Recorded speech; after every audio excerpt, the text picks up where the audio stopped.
Bismillahirrahmanirrahim.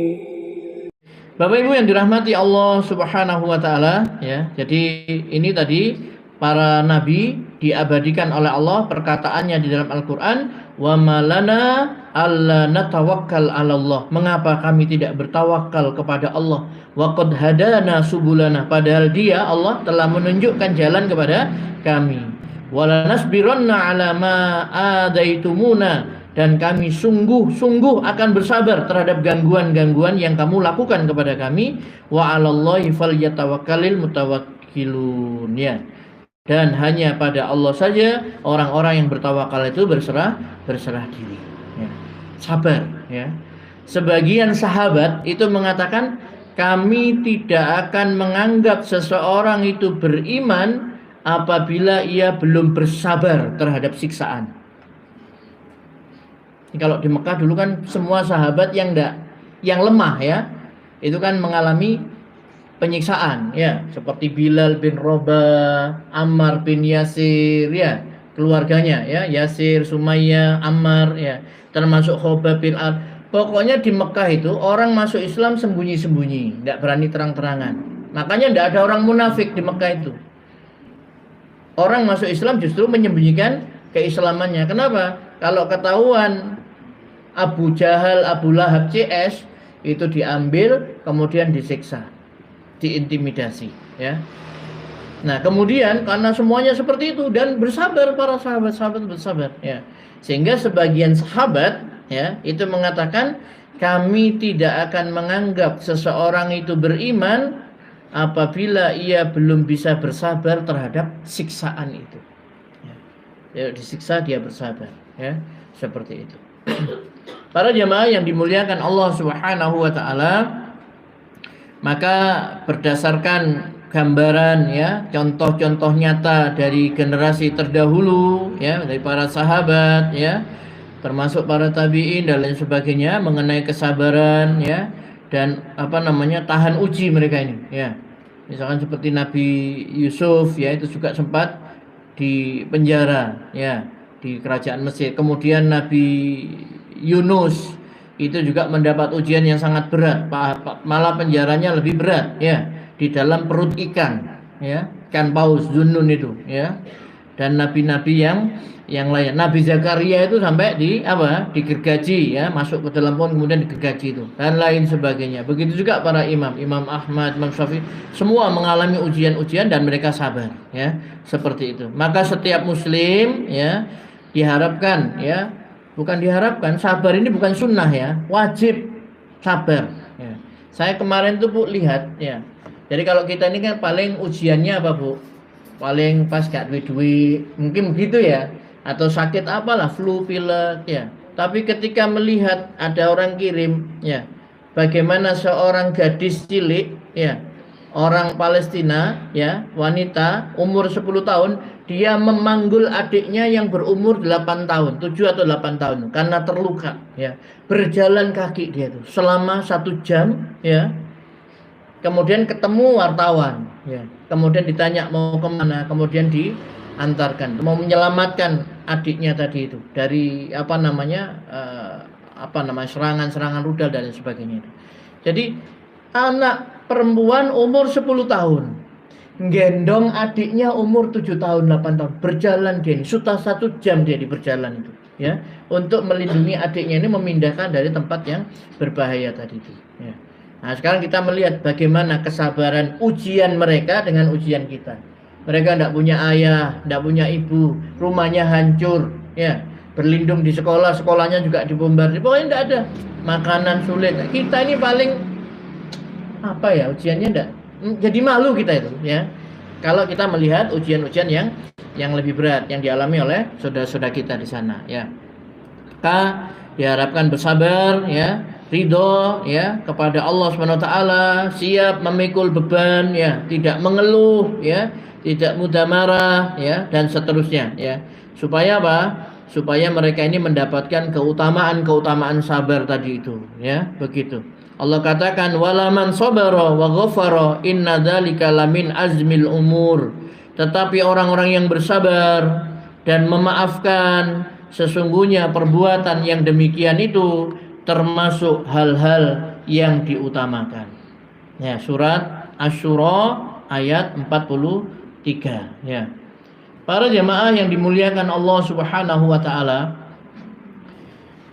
agama ini juga mengajarkan, Rasulullah SAW mengajarkan kepada kita ya, bagaimana supaya orang itu bisa tabah ya di dalam menerima cobaan ataupun ujian dari Allah Subhanahu wa taala. Pertama ya, yaitu hendaklah dia ini mengimani takdir Allah Subhanahu wa taala. Jadi iman kepada takdir Allah itu akan menjadikan seseorang itu akan tegar ya. Kenapa? Dia meyakini semua yang terjadi ini sudah tertulis, merupakan ketetapan Allah Subhanahu wa taala yang tidak bisa makhluk ini untuk menghindar dari, sudah ditetapkan Allah Subhanahu wa taala. Maka dia akan beriman dan dia akan menerima itu ya. Rasulullah Shallallahu Alaihi Wasallam bersabda, "Kataballahu maqadiral khalaiq qabla an yakhluqas samawati wal arda bi khamsina alfasana." Allah telah mencatat takdir setiap makhluk 50.000 tahun sebelum penciptaan langit dan bumi ya. Jadi beriman kepada takdir ini adalah landasan kebaikan ya, dan akan membuat seseorang itu semakin ridho ya dengan setiap cobaan. Jadi kalau dia ditakdirkan sakit, dia yakin, oh ini sudah ditakdirkan Allah akan menimpa saya ya. Jadi masing-masing kita ini akan diuji. Ada yang diuji dengan dirinya, ada yang diuji dengan keluarganya, ada yang diuji dengan hartanya ya, seperti itu. Dan keimanan kepada takdir itu akan menjadikan seseorang itu lebih sabar dan dia bisa ridho dengan ujian yang Allah Subhanahu wa taala berikan ya. Kata Ibnul Qayyim Al-Jauziyah, landasan setiap kebaikan adalah apabila engkau mengetahui bahwa setiap yang Allah kehendaki pasti terjadi dan setiap yang tidak Allah kehendaki pasti tidak akan terjadi. Itu landasan setiap kebaikan. Ya. Jadi kalau misalkan terjadi sesuatu, kecelakaan, musibah dan sebagainya, kita yakin setiap kebaikan ya itu adalah kata Ibnu Qayyim tadi itu, apa yang dikehendaki Allah pasti terjadi. Berarti kalau itu terjadi ya, musibah itu terjadi atas kehendak Allah Subhanahu wa taala. Ya sudah, kita terima, innalillahi wa inna ilaihi rajiun. Kalau Allah tidak menghendaki, tidak mungkin terjadi ya.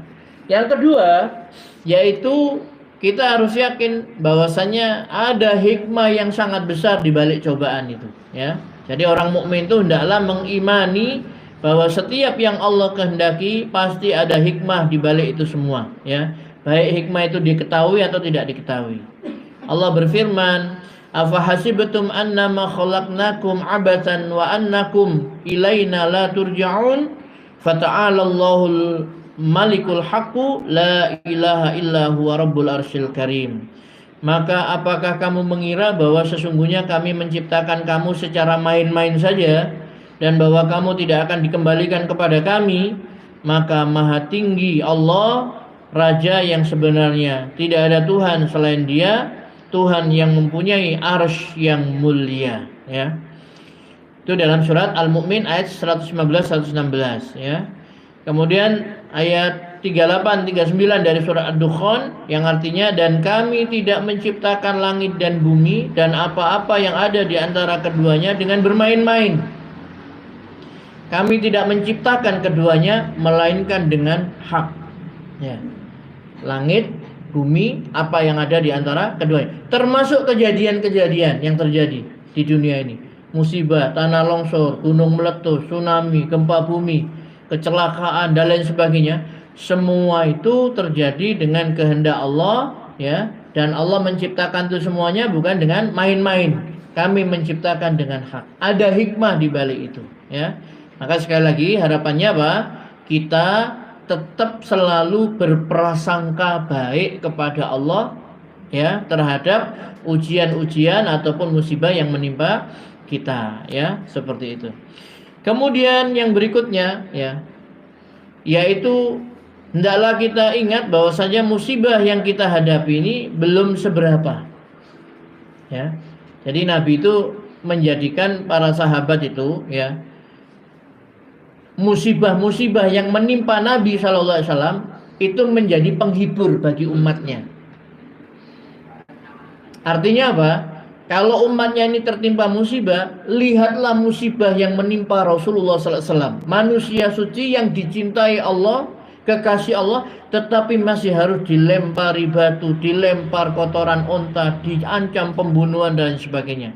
Ya, sampai waktu mau meninggal ujiannya, sakaratul mautnya itu, Rasulullah SAW itu sakit, ya, dan sakitnya itu kata Aisyah, saya belum pernah melihat sakit sebagaimana sakit yang diderita oleh Nabi Shallallahu Alaihi Wasallam. Ya, karena para nabi itu kalau sakit demamnya itu 2 kali demam orang yang biasa, orang lain. Ya, jadi memang berat. Ya, begitu. Nabi mengatakan apa? Liyazil muslimina fi masaibihim al musibatu bi. Ya, musibah yang menimpaku sungguh akan menghibur kaum muslimin.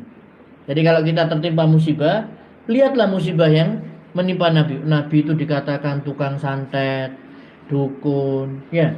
Jenengan tidak pernah hanya dilokno, oh sombong, cuma gitu aja paling.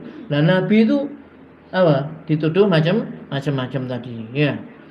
Belum pernah kita berdakwah dilempar batu, belum pernah ya Pak ya.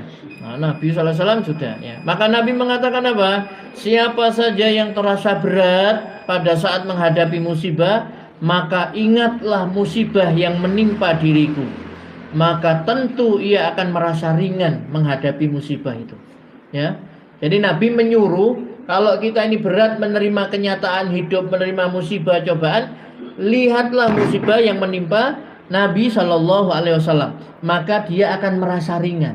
Ya, jadi memang ada sunnahnya. Kalau kita merasa berat musibah kita, lihat musibah yang menimpa Nabi, maka kita akan merasa ringan. Ya, begitu. Atau lihat orang yang ujiannya lebih berat daripada kita. Ya.